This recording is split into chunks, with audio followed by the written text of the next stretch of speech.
हमारे साथ हैं केरल के राज्यपाल आरिफ मोहम्मद खान साहब। आरिफ साहब का बहुत स्वागत है इंडिया टीवी पर। आरिफ साहब की और परिचय में मुझे ज़्यादा कहने की ज़रूरत नहीं है। इस्लाम के जानकार तो हैं ही, स्कॉलर तो हैं ही, इसके अलावा आपका अपना बात करने का और समझाने का एक तरीका जो है विशेष है। सर, पहले तो ये जो कंट्रोवर्सी खड़ी हुई है, 6 बच्चियां थीं, एक स्कूल में जाना चाह रही थी, हिजाब पहना हुआ था, स्कूल के एडमिनिस्ट्रेशन ने मना कर दिया और आज आप देखिए जगह जगह शहरों में प्रोटेस्ट हो रहे हैं, हिजाब डे मनाया जा रहा है। बहुत अफसोसनाक है। मैं यही कह सकता हूं कि जब आप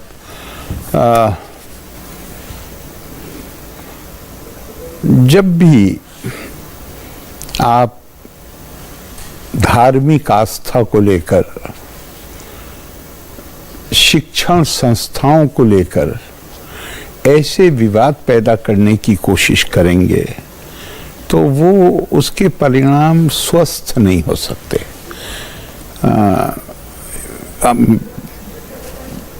हिंदुस्तान में ख़ास तौर से, लेकिन मैं समझता हूँ कहीं भी कोई कौन क्या पहनना चाहता है ये उसकी मर्जी है। बिल्कुल, वो कोई तरीका नहीं है कि रोक लगाई जा सके। लेकिन जब आप किसी संस्था से संबद्ध होते हैं तो फिर उस संस्था का अपना एक अनुशासन होता है। बिल्कुल, उसका अपना एक ड्रेस कोड होता है। मिसाल के तौर पे जो लोग ये बात कह रहे हैं, मैं एक वैसे एक छोटा सा सवाल पूछता हूँ। गवर्नमेंट में और भी बहुत सारी एजेंसीज हैं, लेकिन मैं खास तौर से मैं पुलिस का जिक्र करना चाहता हूँ। पुलिस हमारी जो पुलिस सेवाएं हैं, आईपीएस समेत कितनी मुस्लिम महिलाएं उसमें काम कर, जिस तरह और महिलाएं काम कर रही हैं उस तरह मुस्लिम महिलाएं भी काम कर रही हैं। क्या उनमें से उनके लिए अगर कोई चीज धर्म में आवश्यक है तो क्या उनके लिए नहीं है? बिल्कुल। क्या वो जानते बूझते उन्होंने उस सर्विस एग्रीमेंट पे दस्तखत किए हैं? आज तक किसी ने इस बारे में क्या ये कहा है कि मुझे आप एग्जेम्पशन कर दीजिए? और ये अकेले पुलिस नहीं, अब तो मिलिट्री के दरवाजे खुल गए। मिलिट्री में महिलाएं, मुस्लिम महिलाएं हैं। शिक्षण संस्थाओं में मैं आज ही सुबह कहीं कह रहा था कि मैंने कितने परिवारों में देखा है कि जहां बच्चे मिशन स्कूल में पढ़ते हैं, क्रिश्चियन स्कूल्स में, मिशनरी क्रिश्चियन स्कूल्स में। अब तो आपके बहुत सारे प्राइवेट और अच्छी अच्छी संस्थाएं आ गई, लेकिन अब से 20-25 साल पहले तक अगर कोई चीज धर्म में आवश्यक है तो क्या उनके लिए नहीं है? बिल्कुल। क्या वो जानते बूझते उन्होंने उस सर्विस एग्रीमेंट पे दस्तखत किए हैं? आज तक किसी ने इस बारे में क्या ये कहा है कि मुझे आप एग्जेम्पशन कर दीजिए? और ये अकेले पुलिस नहीं, अब तो मिलिट्री के दरवाजे खुल गए। मिलिट्री में महिलाएं, मुस्लिम महिलाएं हैं। शिक्षण संस्थाओं में मैं आज ही सुबह कहीं कह रहा था कि मैंने कितने परिवारों में देखा है कि जहां बच्चे मिशन स्कूल में पढ़ते हैं, क्रिश्चियन स्कूल्स में, मिशनरी क्रिश्चियन स्कूल्स में। अब तो आपके बहुत सारे प्राइवेट और अच्छी अच्छी संस्थाएं आ गई, लेकिन अब से 20-25 साल पहले तक जो स्कूल लेवल की एजुकेशन थी, आमतौर से जो क्रिश्चियन मिशंस के स्कूल होते थे वो सबसे अच्छे माने जाते थे। उन स्कूलों में पढ़ने वाले बच्चे, मैंने खुद देखा है कि वो जब अपने माँ बाप के साथ, परिवार के साथ खाना खाने बैठते थे तो वो फादर, होली घोस्ट को किसी को, मुस्लिम मैंने अपनी आंखों से देखा है, लेकिन कोई किसी को परेशानी नहीं होती। भाई मैं जब अपने बच्चे को उस स्कूल में भेज रहा हूं तो वो बच्चा वहां पे जो चीजें सिखाई जाती हैं वही सीखेगा ना। मैं अपने बच्चे को किसी भी कॉलेज में आप भेजिए, उसके अनुशासन को तो मुझे मानना पड़ेगा। ठीक बात है। हाँ, अगर उन्होंने कोई ऐसी कंडीशन इन बच्चियों के एडमिशन के बाद लगाई हो तो एक तरह से एतराज हो सकता है, लेकिन ये कौन सा आंदोलन है और ये कौन सा तरीका है मुखालफत का कि मैंने ये एक तरह का, जब मैं एडमिशन के वक्त जब मैंने उस फॉर्म पे दस्तखत किए तो ये एक तरह का सिविल कॉन्ट्रैक्ट है लीगल टर्मिनोलॉजी में, कि जहां मैं इस स्कूल के कॉलेज के अनुशासन के अनुसार काम करूंगा। तो कहीं से भी लेकिन अब है इस वक्त एक माहौल है जहां कोई मौका मिलना चाहिए कि जिससे हम सरकार के लिए परेशानियां पैदा कर सकें, जिससे हम समाज को बांटने की कोशिश कर सकें, दीवारें खड़ी करने की कोशिश कर सकें। वो एक कोशिश है, बहुत अफसोसनाक है। अब आपने जिक्र किया कुरान का, कुरान में मैं बिल्कुल जो जितनी मेरी समझ है, और मुझे लगता है कि कोई इसको, चूंकि ये मेरा अकेले नहीं है, थोड़ा अब से 10-12 साल पहले मैंने इस पे 2 आर्टिकल भी लिखे थे जो मेरी किताब में भी हैं, तो मैंने इसका पूरा अध्ययन किया था। हिजाब का लफ्ज कुरान में महिलाओं की ड्रेसिंग को लेकर उससे संबंधित किसी भी संदर्भ में प्रयोग ही नहीं हुआ। जो शब्द प्रयोग हुआ है वो है खिमार। खिमार कहते हैं इसको। अच्छा, दुपट्टा या चुन्नी जिसे हम लोग आम भाषा में कहते हैं। कोई भी कपड़ा, एक कपड़ा। जलबाब कहते हैं कमीज को। तो कुरान की आयत कहती है कि अपने खिमार को, वो खिमार यूं है, ये रहता है, तो कुरान की आयत कहती है कि अपने खिमार को अपने जलबाब के ऊपर, कहा जा रहा है कमीज के ऊपर डाल लो, लेकिन उसका जो मतलब निकाला गया वो ये निकाला गया कि जो ये चादर तुम इस्तेमाल कर रहे, जो चादर तुम्हारे पास है, इसको उससे अपने बूज़म कवर कर लो। क्यों कर लो? इसलिए कि वो सोसाइटी अकेले अरब में नहीं, पूरी दुनिया में वो जमाना वो था कि जिसमें गुलाम, जो गुलाम होते थे, स्लेव होते थे, और ये कुरान की आयत का संदर्भ भी है, इस आयत का जो लिखा है कमेंटेटर्स ने, कि ऐसी भी उनमें गुलाम औरतें थी जिनसे पेशा कराया जाता था। अब उसको गुलाम औरत मान के कोई भी मनचला उसको छेड़ता था, उसके साथ बदतमीजी करता था, उसका हाथ पकड़ के घसीट लेता था। तो एक आजाद महिला, मैं 2 कैटेगरी कर रहा हूं, एक स्लेव और एक आजाद। अब एक आजाद महिला के साथ ऐसी घटना हो जाती है, नौबत लड़ाई की पहुंचती है, उस वक्त वो लोग ये पिली लेते हैं कि हमने इसको गुलाम महिला समझा था। तो तब आया कि खिमार को अपने बूज़म पे डाल लो ताकि तुम पहचानी जा सको। अच्छा, आप में और उनमें फर्क क्या है? तुम आजाद हो, गुलाम नहीं हो, ये फर्क आ सके, और ताकि कोई तुम्हें मोलेस्ट करने की कोशिश ना करे। ध्यान रखिए, वो सोसाइटी वो थी जिसमें पुलिस नहीं थी, जिसमें इस तरह के कानून नहीं थे, तो वहां तो अंडरस्टैंडिंग के ही ऊपर बात चल सकती थी। Medieval world. तो अब उसमें भी बहुत साफ है शब्द, खिमार को अपने जलबाब पे, जलबाब मतलब हुआ ये जो महिला जो ऊपर का कपड़ा पहनती, इसके ऊपर डाल। ये नहीं कहा कि खिमार को अपने चेहरे पर डाल लो, ये कहीं नहीं है, ये नहीं, शब्दों पर गौर करिए, ताकि तुम पहचानी जा सको। यानी ये जो, अगर ये पर्दा है, आप इसके लिए हिजाबी लफ्ज इस्तेमाल कर लीजिए अगर आप चाहें, कुरान नहीं करता। अगर ये पर्दा भी है तो ये चेहरे का पर्दा नहीं है, ये सिर्फ चूंकि अरबों में फैशन ये था कि वो अपनी गर्दन और नीचे तक का खुला रखती थी महिलाएं। ये मैं नहीं कह रहा हूं, सारी किताबों में लिखा हुआ है। तो उनसे कहा नहीं, ऐसे मत करो। चूंकि जोर किस चीज पे है? मॉडेस्टी, डिसेंसी, शालीनता, सभ्यता, सुसंस्कृत होना।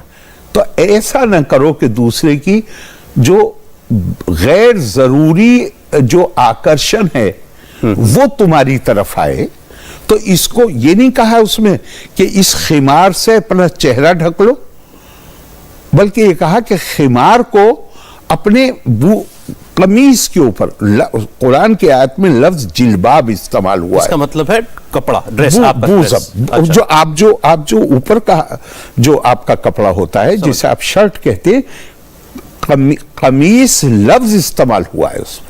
अच्छा। उसके ट्रांसलेशन में, लेकिन अरबी में उसको जिल्बाब कहा है। ठीक। और कहा कि इस खिमार को ऊपर डाल लो, यानी इस बूज़म का जो हिस्सा है। आप कह रहे पहले तो हिजाब शब्द ही नहीं है। हिजाब शब्द है। हाँ। महिलाओं का के जो कपड़े हैं, ड्रेस है, हाँ। उसके संदर्भ में 7 में से एक जगह भी उसका प्रयोग नहीं हुआ है। महिलाओं की ड्रेसिंग को लेकर के हिजाब, ड्रेसिंग को लेकर नहीं हुआ है। ठीक। हिजाब का मतलब है पार्टीशन, हिजाब का मतलब है कर्टेन, हिजाब का मतलब है सेक्लूजन। हिजाब कहीं भी कुरान के अंदर पर्दे के सेंस में एक जगह कह सकते, वो भी ड्रेस के सेंस में नहीं है। एक बहुत ही एक दुर्घटना होती है। खुद जो प्रॉफिट साहब हैं, उनके परिवार को लेके एक इल्जाम लगाया जाता है।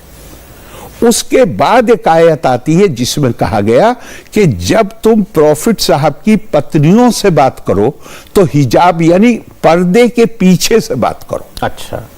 ये ड्रेस से मुताल्लिक नहीं है वो आयत, बल्कि ये है कि जैसे मानिए हमारे यहाँ भी होता था ये काफी पहले तक कि महिला दरवाजे के जो किवाड़ होते थे उसके पीछे खड़ी होकर बाहर का आदमी को आड़ में खड़ी हो जाती थी। आड़ में खड़ी हो जाती थी। उस जमाने में अरब की उस सोसाइटी में किवाड़ नहीं थे, ये बात लिखी हुई है। तो वो कपड़े का कर्टेन लगाते थे। कपड़े का जो पर्दा होता है जो आज हम इस्तेमाल करते हैं दरवाजे पर किवाड़ के पीछे, वो सिर्फ वो था। लेकिन वो कपड़ा अपने चेहरे पर ढांकना है, ऐसा कुछ नहीं है। ड्रेस के संदर्भ में तो वो शब्द प्रयोग ही नहीं हुआ है। अगर कोई साहब बता दें कि ये कहीं ड्रेस के सेंस में प्रयोग हुआ है तो मैं उनका धन्यवाद अदा करूंगा, और मेरे लिए वो एजुकेशन। सर, कर्नाटक की तो हाईकोर्ट में कोर्ट किया जा रहा है कुरान को ये बताते हुए कि देखिए यहां पर हिजाब मैंडेटरी है हमारे लिए। हिजाब ये लोग कह रहे हैं ना, कुरान में हिजाब का लफ्ज कर्टेन के लिए आया है, और महिला को क्या कपड़े पहनने हैं उस संदर्भ में हिजाब शब्द का प्रयोग ही नहीं हुआ है कहीं भी। अब लेकिन वकील तो जो भी जी मतलब वो अपनी मर्जी से भी, हमने देखा नहीं था। अब आप ध्यान करिए जरा, 1986 से लेके 1986 में 3 तलाक को कहा जा रहा था कि कुरान का कानून है, और वही लोग जो कह रहे थे 2017 में उन्होंने कहा कि हाँ साहब ये कुरान में नहीं है और हम खुद भी इसको हटाना चाहते हैं। सुप्रीम कोर्ट इसको ना हटाए, आप ना करें, हम कर लेंगे, आप थोड़े दिन रुक जाइए, उसके बाद ये भी मान लेंगे। इसलिए कि है ही नहीं। जब मुझे कल ये हुआ कि मैंने इस सिलसिले में बात नहीं की है किसी से, लेकिन जब ये हुआ कि बात करनी है तो मैंने एक बार फिर से सारी चीज को पढ़ा। इस शब्द का प्रयोग पर्दे के सेंस में कहीं हुआ ही नहीं है। अब सेक्लूजन, मैं ये बात मैं बहुत जोर से कहना चाहता हूं आपसे कि अगर आप इस्लामी कानून को आड़ बनाकर और ये सब बातें कर रहे हैं तो फिर पूरे कानून पर अमल करिए। हम थोड़ी देर के लिए आपका ही आर्गुमेंट मान लेते हैं, जैसे भी आपने कहा कि हाई कोर्ट में ऐसा कहा गया, हम वही मान लेते हैं, तो फिर पूरे कानून पर अमल करिए।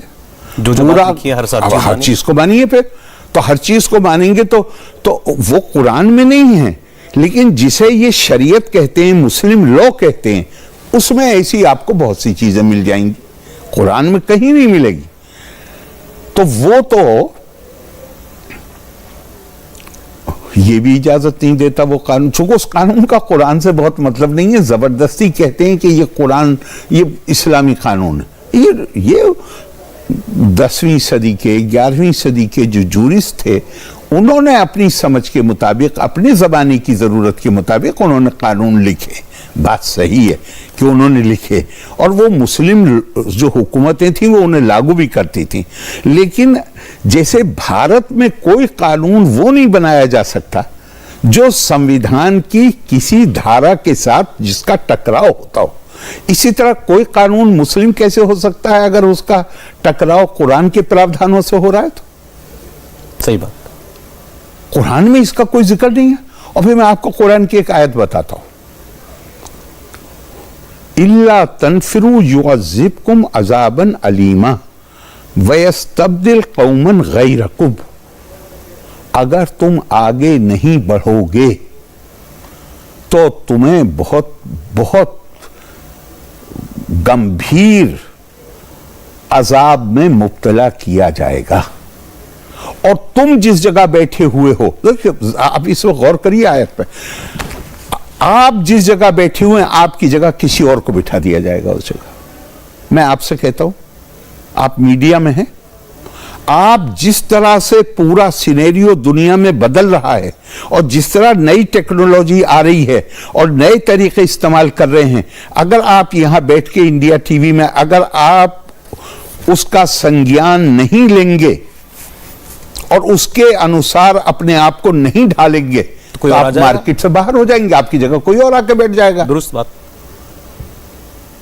तो वो जो मैंने कहा कि फिर पूरा ये कुरान में है जो आप कह रहे हैं, ये कुरान की आयत है, वयस्तब्दिल कौमन गैरकुम, तुम्हारी जगह किसी और को बिठा दिया जाएगा, आगे बढ़ो, आगे बढ़ो। और एक हदीस आपको बताता हूं, प्रॉफिट ने कहा कि तुम आज जिस जमाने में रह रहे हो, अगर तुमने जो भी तुम्हें बताया जा रहा है कि ये तुम्हें करना है, अगर इसमें तुमने 10% छोड़ दिया तो तुम बर्बाद हो जाओगे। लेकिन बाद के जमाने में अगर सिर्फ 10% पे तुमने काम कर लिया तो तुम कामयाब हो जाओगे। क्यों कहा यह बात? कि वक्त के साथ जरूरतें बदलती हैं। अब यह तो नहीं हो सकता कि कॉलेज में पढ़ने वाली चंद लड़कियों के लिए तो इस्लाम जरूरी है, इस्लाम मुस्लिम रहने के लिए जरूरी है कि वो हिजाब करें, और जो सैकड़ों नहीं हजारों की तादाद में, बल्कि शायद उससे भी ज्यादा होगा, जो मुस्लिम महिलाएं पुलिस फोर्स में काम कर रही हैं, इसका मतलब उनका इस्लाम खत्म हो गया? बताइए, सोचिए, गौर कर भाई। ये तो वो चीज है जो आपको इसको तो इतना लचीला बनाना है कि हर कोई उसमें कवर हो सके। अब ये तो नहीं हो सकता कि सिर्फ कॉलेज में पढ़ने वाली वही लड़की कॉलेज से पढ़ने के बाद जब वो मानिए कोई कैरियर अपनाती है तो क्या वो ये कहेगी कि नहीं मैं अब तो आर्मी, एयरफोर्स, नेवी के दरवाजे खुल गए, तो क्या वो ये कहेगी कि मैं तो हिजाब पहन के हवाई जहाज चलाऊंगी? वो बात कीजिए। और ये लोग समझते नहीं। या तो अगर आपको ऐसे ही आप पहली बात ये समझिए, हिंदुस्तान में सुप्रीम कोर्ट ने एक उसूल तय कर दिया है, एसेंशियल एंड इंटीग्रल प्रैक्टिसेस। बिल्कुल, ये देखा जाएगा हर चीज। और इस्लाम ने तो हमारे यहां तो सुप्रीम कोर्ट ने तय किया है। इस्लाम में तो इस्लाम ने खुद ही ऐलान कर दिया कि 5 बेसिक चीजें हैं, 5 के अलावा बेसिक चीज कोई नहीं। उसको एसेंशियल नहीं कह सकते इन 5 के अलावा। इन 5 के अलावा कोई चीज एसेंशियल है ही नहीं। 5 ही बता दिए सर। नमाज 5 हैं। एक तो ये कि आपका फेथ का प्रोटेस्टेशन, कलमा, कि आप कहते हैं कि भाई मैं ये खुदा को मानता हूं, मैं पैगंबर साहब को मानता हूं। दूसरा नमाज, तीसरा रोजा, चौथा ज़कात। बल्कि मुझे याद दिलाइएगा अगर मैं भूल जाऊं ज़कात की, पर मैं एक बात आपको बताना चाहूंगा। हाँ, पांचवा भी जरूरी नहीं है, पांचवा है अगर तुम्हारे पास इतना पैसा है तो हज। ठीक, वो सिर्फ पैसे वालों पे लागू होता है, हर किसी पे लागू नहीं होता। अब मिसाल के तौर पर ज़कात है, मुसलमान, एक आम मुसलमान जो उसको बेचारे को बताया गया 2.5% अपनी इनकम का, उसको कहा गया कि गरीब को, कमजोर को ये देना चाहिए। कुरान नहीं कहता 2.5%। अच्छा है, कुरान कहता है आपसे सवाल पूछा जाता है कि कितना खर्च करें तो आप जवाब क्या दीजिए? कुलिल अफवा, यानी जितना तुम्हारी जरूरत से ज्यादा तुम्हारे पास है वो सारा खर्च कर दो गरीबों के ऊपर, कमजोरों के ऊपर। आज तक किसी को मैंने कहते नहीं सुना। मैंने एक दो जगह बोला हूं मैं कि भाई आप खूब कट्टर होइए, कट्टर होने में कोई बुराई की बात नहीं। कट्टर उन चीजों पर होइए ना जो दीन ने कहा है। दीन कह रहा है जितनी जरूरत से ज्यादा है। तो आप तो अगर कोई आदमी ये कहे कि भाई मेरी जरूरतें, मेरी आमदनी 1000 रुपए है, मेरी जरूरतें 300 रुपए में पूरी होती हैं, 700 रुपए मैंने खर्च कर दिए, मैं अगर 300 में भी मैं कट करके वो भी खर्च करूंगा कुछ 50 रुपए, वो तो है कट्टरपन। इस्लाम आपसे कहता है कि 40 घरों में अगर कोई भूखा सो गया तो आप दिन भर मेहनत करके पसीना बहा के जो कमाई करते हैं और जो खाना आप खुद और अपने बीवी बच्चों को या परिवार को खिलाते हैं वो हराम हो जाता है। अच्छा, तो मुझे बड़ा अच्छा, मेरे ख्याल से किसी को भी दुनिया में एतराज नहीं होगा इस कट्टरपन पे। अगर एक आदमी खड़ा होकर कहे कि मैं कट्टर हूं, मैं तो 40 घर नहीं देखूंगा, मैं तो 80 घर देखूंगा। कोई है दुनिया में आदमी जो इस बात का बुरा मानेगा और कहेगा कि ये कट्टरपन नहीं होना चाहिए? नहीं, कट्टरपन यहाँ कट्टरपन क्या हो गया? कट्टरपन ये मैं ये हूं, मुझे ये दे दीजिए। पैगंबर साहब की एक हदीस है, ऊपर का हाथ हमेशा नीचे के हाथ से बेहतर है। देने वाले बनिए, समाज को देने वाले बनिए, पड़ोसी को देने वाले बनिए। ये काम हमारा काम ये है कि हम समाज में समस्याएं उत्पन्न करें, हम बांटें समाज को, ये काम है हमारा। सर आपने जो बात अभी आपने जो शब्द इस्तेमाल किए थे essential part of religion, essential, वो आपने बोला कि वो भी पांच कह लें या ज्यादा से ज्यादा उसको भी और 5 कहा है जी, लेकिन हर किसी पे 4 लागू होते हैं। हाँ, 5वां कंडीशनल, 5वां कंडीशनल है। ठीक है, तो ये 5 तो चलिए हुए एसेंशियल पार्ट जी।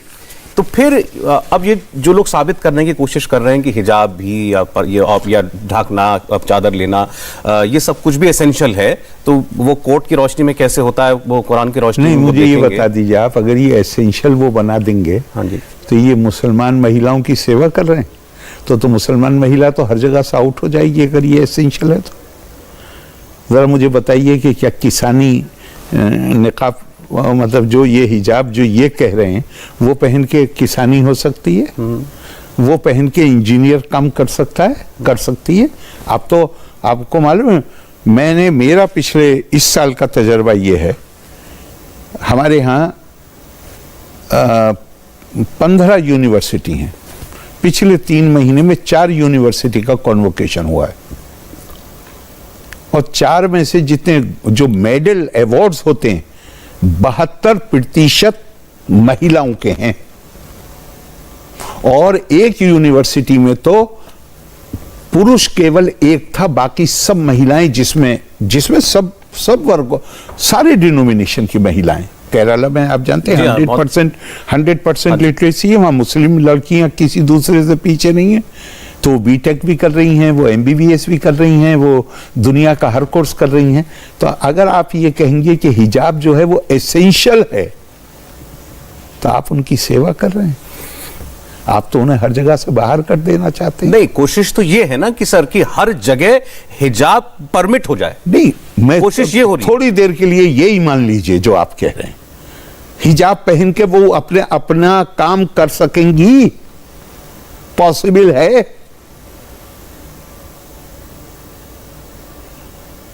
भाई आज उनके लिए समाज ने आज कोई गिलास सीलिंग नहीं है, आज उनके लिए सारे दरवाजे खुल गए हैं, वो लड़कों से बेहतर कर रही हैं हर क्षेत्र में। तो मुझे तो ये एडवांटेज है कि मैं तो नॉर्मल ड्रेस पहन के, जिसमें मुझे कोई बाधा उत्पन्न नहीं हो रही, मैं अपना काम अंजाम दूं, और उस बेचारी को मैं कहूं कि तुम अपना सर भी ढांको, अपना चेहरा भी ढांपो, सिर्फ तुम्हारी आंखें खुली रहेंगी, हाथ भी ढांपो, सब कुछ ऊपर से पहनो, और तुम वो काम करो जो काम मैं कर रहा हूं। तो ये महिला के साथ आप महिला की भलाई में कर रहे हैं, या उन महिलाओं को आप जो मुख्य धारा है उससे बिल्कुल अलग कर देना चाहते हैं। अपने आप से सवाल करिए। ठीक बात है। दूसरे से जवाब मत पूछिए, अपने आप से। और फिर मैं, अगर आप ये बात कहते हैं तो मैं अब एक सख्त बात कह रहा हूं। जिस कानून में हिजाब को, अरबों में तो हिजाब था ही नहीं। अरब महिला तो वर्किंग महिला थी, उन्होंने तो ये सीखा। सारी किताबें कहती हैं, आप सबसे क्लासिक किताब इस्लाम के ऊपर स्पिरिट ऑफ इस्लाम है, जस्टिस अमीर अली की लिखी हुई। अमीर अली तो ये कहते हैं कि एक उमवी खलीफा की हरकतों की वजह से जो बाजार तक में पहुंच जाता था खूबसूरत महिलाओं को देखता हुआ, और उनके बाजार से उनको घर तक फॉलो करता था, उसके बाद अरब महिलाएं घरों के अंदर बैठी हैं। वरना वो तो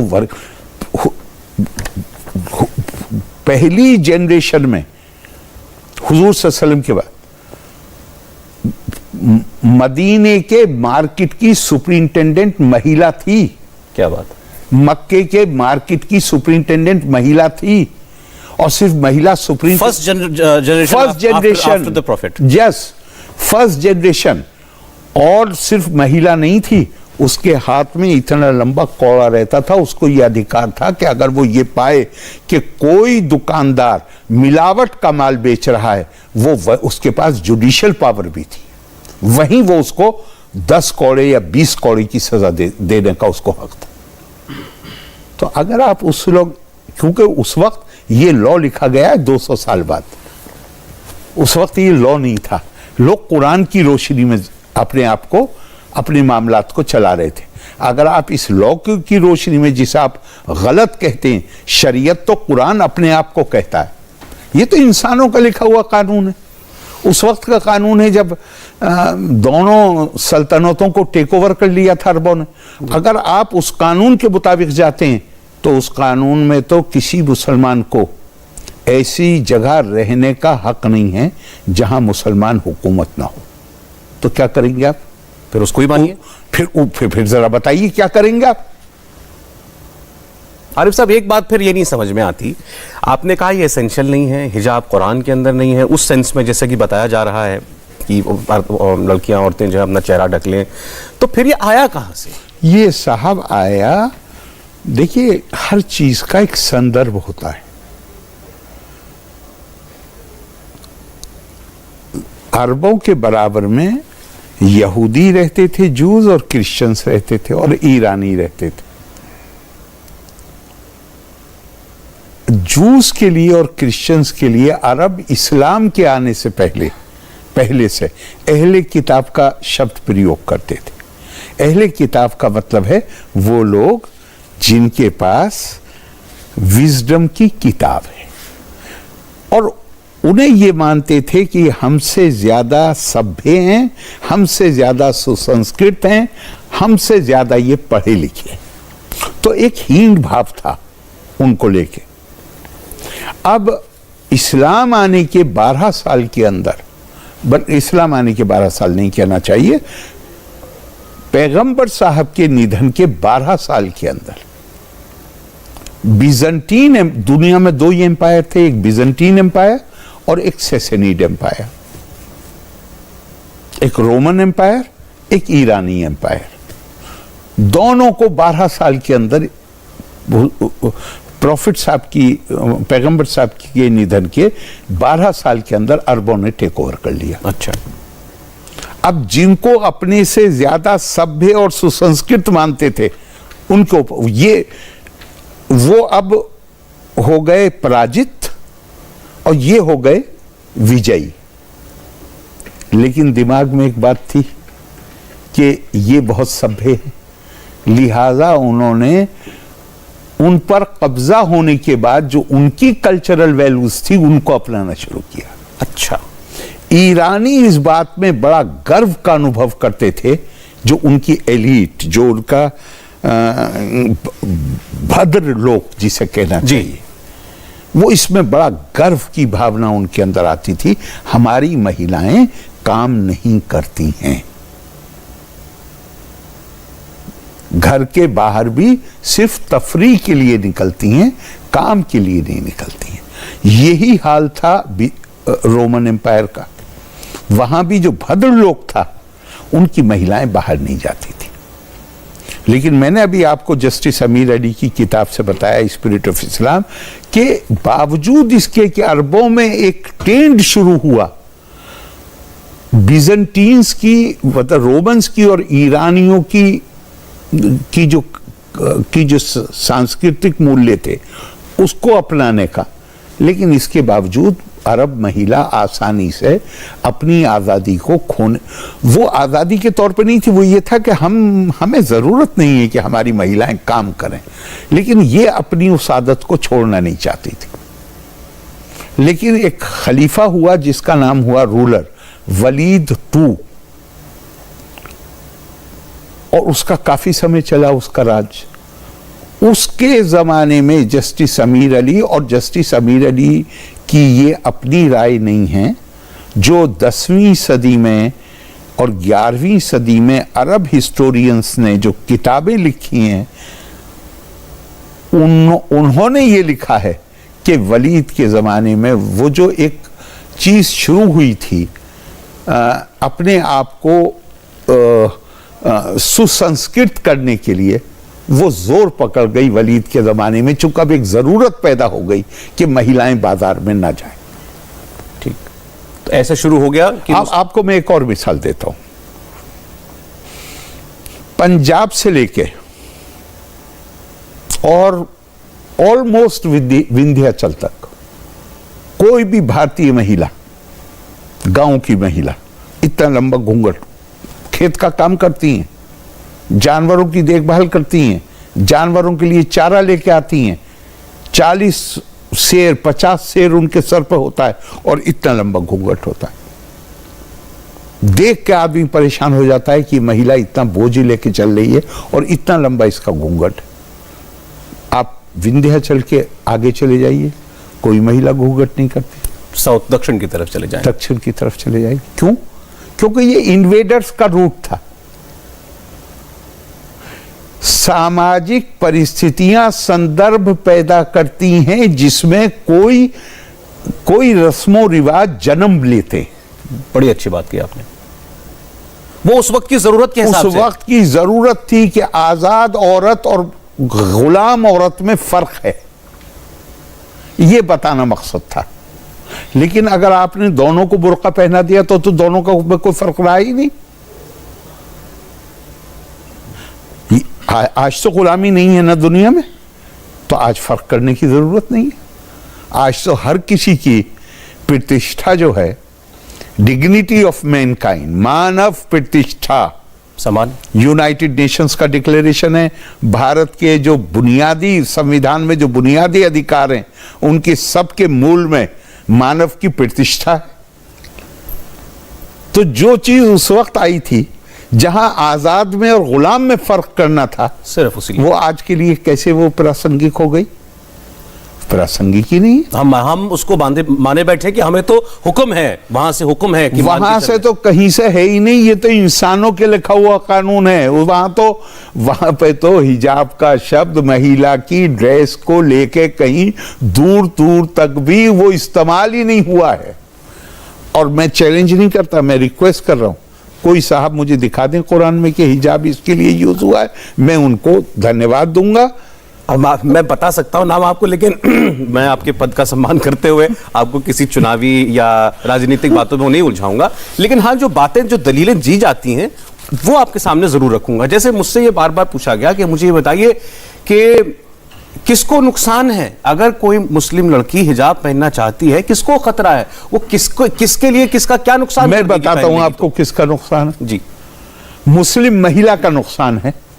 क्योंकि अगर एक बार समाज ने यह स्वीकार कर लिया कि हिजाब इस्लाम में एसेंशियल प्रैक्टिस में आता है, तो वो सारी मुस्लिम महिलाएं जिनका जो बहुत शानदार काम कर रही हैं, वो एक तो हीन भावना में आ जाएंगी कि हमारे काम के चक्कर में हमारा तो धर्म ही चला गया। और जो नई बच्ची आएंगी वो कहेंगी भाई मैं इस काम को कैसे कर पाऊंगी हिजाब को छोड़ के। किसी का नुकसान नहीं है, उसका मुस्लिम महिलाओं का नुकसान है और फिर देश का नुकसान है। चूंकि देश उनकी क्षमता से वंचित हो जाएगा। समाज उनकी वो बहुत शानदार काम कर रही है, वो किसी पुरुष से पीछे नहीं है। समाज उनकी सेवाओं से, उनके अंदर जो क्षमता है, उनके अंदर जो क्वालिटीज हैं, समाज उसका फायदा नहीं उठा पाए। आज इशू आपके सामने ये नहीं है कि महिला, एक जमाने में कहा जाता था कि महिला को शमे खाना होना चाहिए, नहीं, चिरागे खाना होना चाहिए, शमे महफिल नहीं होना चाहिए। ये जमाना कौन था? ये जमाना वो था कि महिला का पब्लिक रोल सिर्फ एक ही था, कोई दूसरा रोल था ही नहीं कि वो आपको एंटरटेन करे। महफिल सजी बैठी है, वो बेचारी वहां नाचती थी या गाती थी, केवल इतनी उसकी सार्वजनिक भूमिका थी। तो एक मिसाल बन गई। मिसाल क्या बनी? महिला को तो चिरागे खाना, घर की रोशनी होनी चाहिए, वो शमे महफिल नहीं होने चाहिए। चूंकि उसके अलावा कोई दूसरा काम, तो वो अगर उसको घर से की चार दीवारी से पैर निकाल के और उसे अपने पैरों पर खड़ा हो, कोई दूसरा काम उसके पास नहीं था। आज की तारीख में जो महिला एक एक दिन में 20 मरीजों का इलाज करती है, वो साहब क्या कहेंगे? चिरागे खाना कहेंगे? अरे वो चिरागे महफिल भी नहीं है, वो इस समाज का चिराग है, इस देश का चिराग है। वो आपकी महिलाएं फाइटर प्लेन चला रही हैं, देश की सुरक्षा कर रही हैं, जान देने को अपनी तैयार हैं। आप उन्हें क्या कहेंगे? शमे महफिल कहेंगे? वो इस देश का चिराग है। ये नुकसान किसी का नुकसान नहीं होगा, ये सिर्फ मुस्लिम महिलाओं का नुकसान। सर, दिक्कत यह है ना कि अगर कोई सवाल पूछ ले ऐसा, तो उसको आजकल सीधे कह दिया जाता है कि आप तो इस्लामोफोबिक हैं। अगर कोई भी बात ऐसी टिप्पणी की जाए, आप कह रहे हैं, आप स्कॉलर हैं, तो आप पर तो शायद कोई उंगली नहीं उठेगी। नहीं, मेरे ऊपर तो इतनी उंगली उठ चुकी है क्या वो उंगली उठाते उठाते थक गए, इतनी उठ चुकी है। तो उनको तो एक ही काम आता है, और ये नहीं सोचेंगे कि इसके दूरगामी परिणाम क्या होंगे। तुम जिनकी वकालत, जिस चीज की वकालत कह के कर रहे हो, तुम सिर्फ और सिर्फ उनको नुकसान पहुंचा रहे हो। आप और भी कुछ नहीं करेंगे तो एक संकट पैदा कर देंगे मुस्लिम महिला के मन में कि अगर इस्लाम में ये हिजाब जरूरी है जो आपने यहां फोटो लगा रखा है, तो क्या मैं इंजीनियर का पेशा मुझे इख्तियार करना चाहिए? क्या मुझे डॉक्टर का पेशा इख्तियार करना चाहिए? क्या मुझे ऑफिस में काम करना चाहिए? क्या मुझे रिसेप्शनिस्ट होना चाहिए? क्या मुझे फौज ज्वाइन करनी चाहिए? आप केवल अगर आप इसमें कामयाब भी नहीं हो, मत मानिए, जाहिर है हर कोई आपकी बात नहीं मानने वाला, लेकिन अगर उस महिला का खुद का अध्ययन नहीं है तो उसके माइंड में कंफ्यूजन तो पैदा हो ही जाएगा। बिल्कुल आएगा, 100% आएगा। उसकी कार्य दक्षता जो है वो उससे प्रभावित होगी।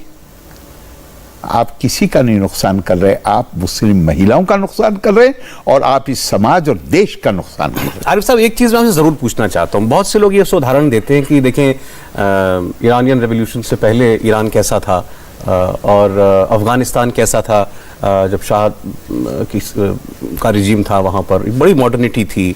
ऐसी इजिप्ट भी कभी ऐसा हुआ करता था। आज वो धीरे धीरे आप देख रहे हैं वहां पर, तो वो जो इस्लामी कानून हैं, जिनको वो मानते हैं कि यही सही हैं, वो बहुत सख्ती के साथ लागू किए जाते हैं। आज हम हिजाब की बात कर रहे हैं, आप मुझसे कई गुना बेहतर जानते हैं, ईरान में तो महिलाएं प्रोटेस्ट करती हैं, तो अगर हिजाब नहीं पहनती तो सजा हो जाती है। प्रोटेस्ट का तरीका बन गया है कि हम हिजाब नहीं पहनेंगे। तो ये, और हमारे यहाँ भी लोग कहते हैं कि पहले इतने बुर्के नहीं दिखाई देते थे, हिजाब बच्चों पे तो बिल्कुल नहीं दिखाई देते थे। तो क्या ये पिछले कुछ दशकों का ट्रेंड है? हमारे, मैं बाहर की बात तो नहीं करूंगा। बाहर अगर एक तरफ आप अफगानिस्तान और ईरान का नाम ले रहे हैं, तो दूसरी तरफ सऊदी अरब का नाम भी लीजिए। वो मॉडर्निटी की तरफ जा रहा है। बस ये तो चक्र होते हैं।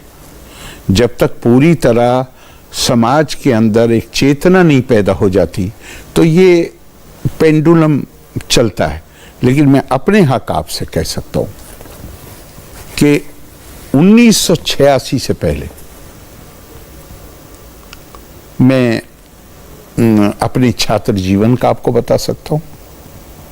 अलीगढ़ में शायद 10 गर्ल स्टूडेंट्स, महिला छात्र भी नहीं होंगी जो, मैं गलत लफ्ज इस्तेमाल कर रहा हूं, लेकिन वो चूंकि वही अब हो गया है इस्तेमाल हिजाब, तो मैं भी इस्तेमाल किए लेता हूं, जिनको ये कहा जा सकता था कि ये हिजाब, और लड़के क्या कहते थे, कहते ये बेचारी पता नहीं इनकी कुछ फैमिली बैकग्राउंड, जो हिजाब पहन रही है, जो हिजाब पहन रही है।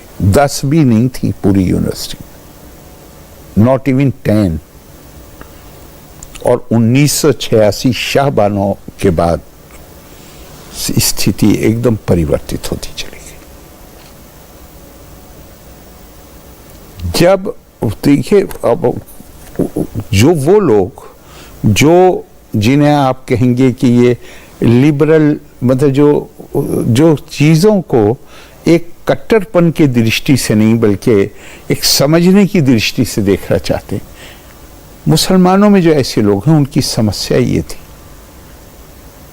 ये समस्या रही लगातार कि वो ये जो कट्टरपंथी वर्ग है इनसे लड़ें कि सरकार से लड़ें, इसलिए कि इन वर्गों को सरकार का पूर्ण समर्थन हासिल था, तो वो तो कमजोर खुद ब खुद हो जाएंगे।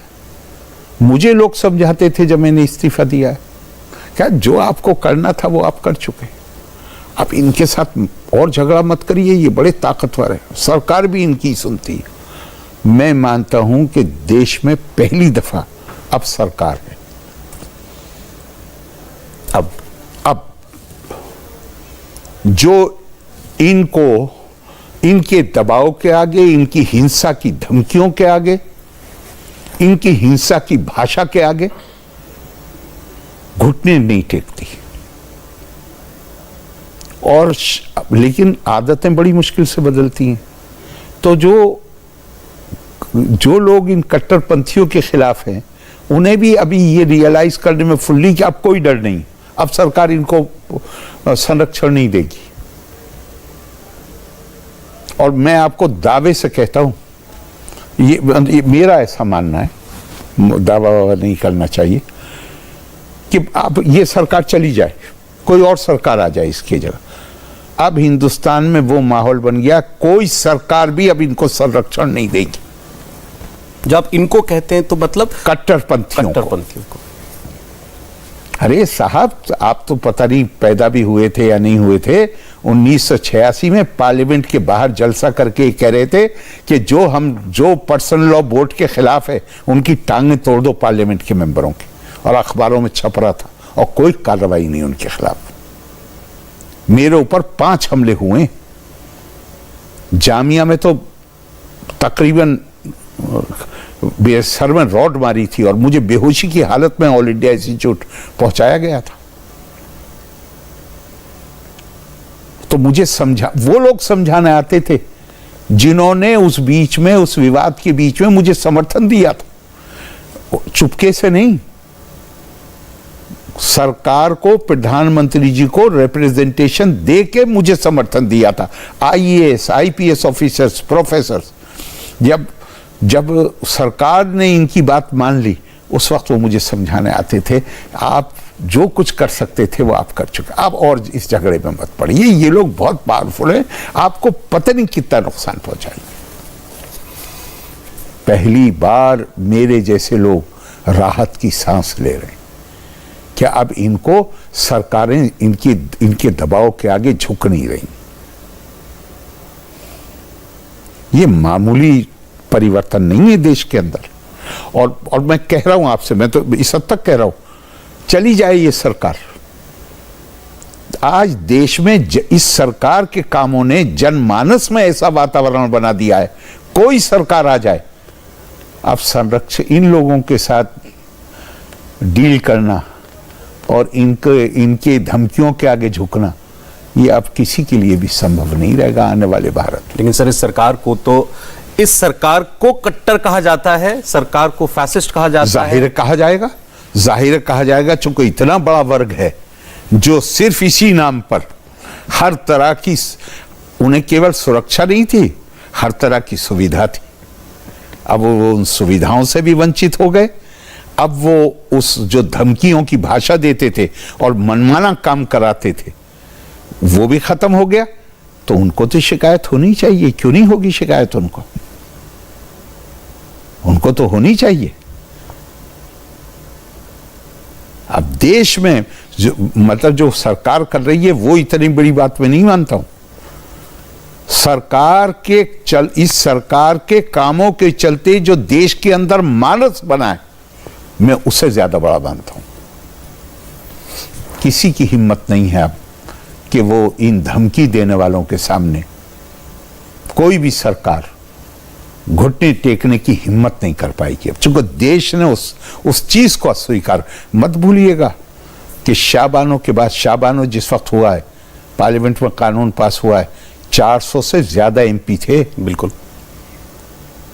86 के बाद कभी शाहबानो करने वाली पार्टी कभी 200 का नंबर टच नहीं कर पाई और उत्तर प्रदेश में 100 का नंबर टच नहीं कर पाई। और कैसे लोग, वो लोग नहीं जो मौजूदा सरकार है उसके समर्थक हैं, वो लोग जो खिलाफ हैं, मौजूदा सरकार के खिलाफ थे, हैं। मैं आपको नाम लेके कहता हूं, प्रोफेसर बिपिन चंद्रा लेफ्टिस्ट जी, प्रोफेसर रामचंद्र गुहा जी बीजेपी के खिलाफ हैं। बिल्कुल है। लेकिन आप उनकी किताब पढ़िए, वो कहते हैं शाहबानो वो थ्रेशोल्ड, शाहबानो ने इस देश की राजनीति को बदल दिया, मानस को बदल दिया। वो कट्टरपन वहां से आया समाज के अंदर, वहां से आया नहीं। कट्टरपन समाज के अंदर जो आया वो कट्टरपन था। उस कट्टरपन के खिलाफ जो प्रतिक्रिया आई वो तो बहुत दिनों से चल रहा था। समझौतेवाद, उनकी धमकियों के आगे झुक जाना, उनसे घुटने टेक देना, वो तो बदमाने से चल रहा था। लेकिन जो प्रतिक्रिया आई वो इतनी सशक्त है और इतनी मजबूत है। साहब 86 को आज हो गए कितने साल? 30 साल से ज्यादा हो गए। 35-36 साल। इश्यूज तो 2-4 साल भी नहीं चलते कोई। शाहबानो आज भी चर्चा का विषय है। क्यों है? इसलिए है कि देश में एक मानस बन गया है और वो मानस ये है कि कट्टरपंथी भाषा, हिंसा की भाषा, धमकी की भाषा, ये अब हमें स्वीकार नहीं। रीजन और लॉजिक की बात होनी चाहिए। सर, बहुत से लोग आज इस लम्हे को, जब हम ये हिजाब की कंट्रोवर्सी पर बात कर रहे हैं, इसको भी आपके समय वाला शाहबानो मूवमेंट के साथ इक्वेट करने की बात कर रहे हैं कि आज जो आपने कहा ना, झुक गए। अगर जैसे उस वक्त सरकार झुक गई थी, अदालत ने एक रेवोल्यूशनरी बात कही थी, मॉडर्न बात कही थी, पार्लियामेंट को झुका दिया गया था। आज अगर अदालत इसको स्वीकार कर लेती है कि एसेंशियल पार्ट मान लेती है हिजाब को, कि स्कूल में भी हिजाब पहनो, कहीं भी जाओ हिजाब पहनो, हर जगह परमिशन दे दी जाएगी, तो ये वैसा ही लम्हा बन जाएगा। ये परमिशन की जरूरत ही नहीं है। परमिशन की जरूरत क्या है? यहां पे कोई नहीं कह रहा था आपसे कि आप पहनिए या मत पहनिए। आप घर पे पहनिए, आप बाहर पहनिए, जहां आपका जी चाहे पहनिए। लेकिन जब आप किसी संस्था में जाते हैं, चाहे वो शिक्षण संस्था हो, चाहे वो अब जहां आप काम करते हैं वो संस्था हो, वहां पे आप उस संस्था के अनुशासन के अनुसार काम करने के लिए आप अपने आप को पाबंद करते हैं। इतनी ही बात। उसे ज्वाइन करने के बाद किसको अधिकार है कि वो ये कहे कि मुझे इस अनुशासन को तोड़ना है? आपको अधिकार है, आप बस उस कॉलेज में पढ़िए, आप किसी दूसरे पे चले जाइए जो इजाजत देता हो। भाई इसमें ये कंट्रोवर्सी क्यों? ये कंट्रोवर्सी इसलिए कि जैसे गिद्ध मुर्दा की तलाश में होता है, मुर्दा जानवर की, इसी तरह हमारे यहां भी कुछ लोग हैं जो हर वक्त इस मौके की तलाश में हैं कि किस तरह समाज को बांटा जाए, किस तरह। मैंने आपको बताया कि वो लोग हैं जो इसलिए नहीं कि वो लोगों का प्रतिनिधित्व करते थे, वो वोट लेके आते थे, बल्कि वो इसलिए कि वो धर्म के नाम पे हिंसक भाषा बोल सकते थे, धमकी दे सकते थे। वो तमाम तरह की सुविधाएं प्राप्त कर रहे थे। आज वो सुविधाएं खत्म हो गई। फिर इस सरकार के लिए इमेज क्यों बनी हुई है सर कि ये मुस्लिम विरोधी है? साहब ये तो कुछ देर, ये इमेज तो 1946 के अखबार उठाकर पढ़ लीजिए। ये इमेज तो महात्मा गांधी की भी थी, ये इमेज पंडित जवाहरलाल नेहरू की भी थी, ये इमेज मौलाना आजाद की भी थी। आपको मालूम है उर्दू के अखबार क्या लिखते थे मौलाना आजाद के बारे में? 8 साल तक हर उर्दू का अखबार मौलाना आजाद को कांग्रेस, उस जमाने में कांग्रेस अध्यक्ष नहीं कहा जाता था, कांग्रेस राष्ट्रपति कहा जाता था। अच्छा। 8 साल तक, चूंकि मौलाना बहुत लंबे समय तक कांग्रेस के अध्यक्ष रहे, 8 साल तक हर उर्दू का अखबार लिखता था हिंदू कांग्रेस का मुसलमान राष्ट्रपति। इंडिया टीवी हर वक्त हर जगह डाउनलोड करने के लिए सर्च करें India TV news Google play store या ऐप स्टोर पर।